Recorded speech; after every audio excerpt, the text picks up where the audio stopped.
আমি আপনাদের আজকে জাহাজ যেখান থেকে অ্যাংকর করা হয় এই জায়গাটা আপনাদের দেখাবো কি পরিবেশে অ্যাংকরটা করি। এখানে এটা এটার মাধ্যমে আমরা চেনটা নিচের দিকে ছেড়ে দিই, এটা লুজ দিলেই ওখানে আপনার লক আছে, চেন লকার দেখতে পাচ্ছেন। এই লকারটা যদি আমরা লুজ দিই সেই ক্ষেত্রে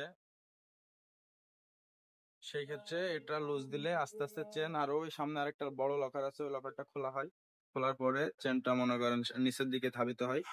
আর এখানে এভরিথিং সাইড দেখতে পাচ্ছেন, এটা অনেক ক্রিটিক্যাল, অনেক হার্ডলি এইগুলো ব্যবহার করা হয়।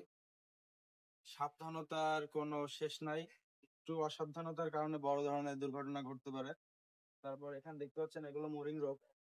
এই মুরিং রোপের মাধ্যমে আমরা এক জাহাজ থেকে আরেক জাহাজ ধরে রাখা হয়।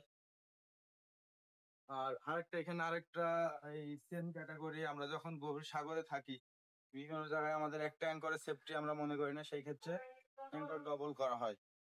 এখানে মূলত আমরা এখন যেখানে আছি এই জায়গায় মূলত আমরা একটা অ্যাঙ্কর ইউজ করছি। এখানে একটা অ্যাঙ্কর ইউজ করার মাধ্যমে আমরা এখানে মূলত আছি। আর মূলত আপনারা দেখতে পাচ্ছেন এই দুটো সেম ক্যাটাগরি